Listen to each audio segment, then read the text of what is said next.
The monster pods get better when we get to check in with old friends. That's certainly the case here with TV's Matt Bernier. When I asked him about this a few days ago before the Bluegrass, he said, well, I really want to do Burnham Square, but we should probably wait and see how he runs in the Bluegrass. After the Bluegrass, I texted him, Burnham Square, let's go. What is it about this horse, Matt B., that made you want to talk about him even before the last run?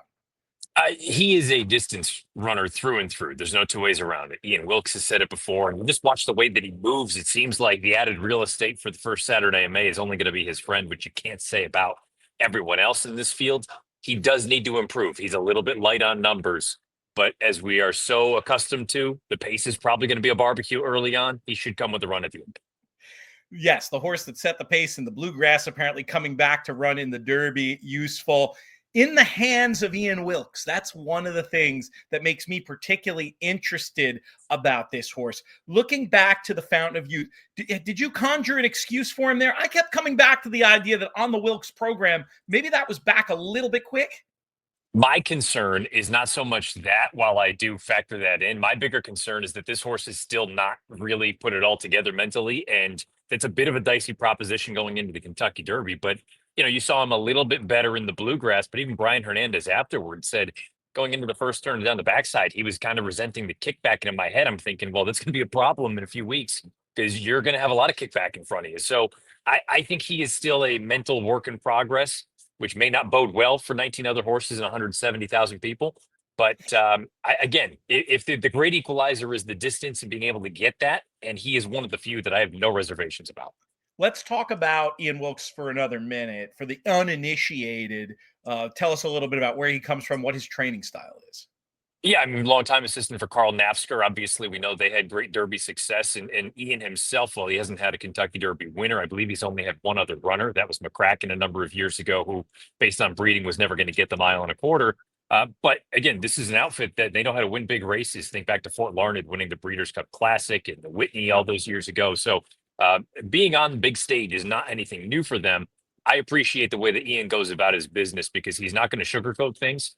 He did an interview with Kate and Bradar after the Fountain of Youth, I believe it was. And he said, look, this horse, it's time to put his big boy pants on. There's only so much we can do in the morning. He's just going to have to really start to learn and put it together. And I think he took a little step forward in the Bluegrass. But again, I'm not fully ready to say that he's a slam dunk sure thing, especially when you got a horse like Journalism. Oh, yeah. I mean, main dangers was one of my questions for you. But, in horse racing, there are closers and then there are closers. In this 20-horse Derby, where do you want to see Burnham Square positioned like a little bit more precisely? Boy, I have to be honest, and this is a little bit, near and dear to me. I'm kind of thinking Orb. I mean, he's going to be out the back. He's going to be out run early on. The big thing is going to be, can Brian get him out into the clear, out of that kickback that apparently he doesn't love, and start to warm up on the far turn? That's when this horse really has started to do his best work. And to your point, Pete, the only time this year that he didn't do that was in the Fountain of Youth. It seemed like he just kind of threw it into neutral around the far turn before rallying again down the center of the track. He was better about it in the Bluegrass. Obviously, he was good about it in the Holy Bull, and you have to hope he's good about it in about 4 weeks' time. I love you and I on a podcast talking about Orb. Shades of 10 years ago when we launched the world's longest running horse racing podcast. It's evolved into this In the Money Media YouTube channel, the Old Players Pod. Great stuff, Matt. Let's talk about how important the workouts are going to be for Burnham Square. How much stock are you going to put in what you see and hear about what goes on in the mornings in terms of making your final answers here? Yeah, I think it's important. Yeah, I'm not someone who is sitting there. I know there's always that one horse every year that just kind of touts themselves going over the Churchill main track.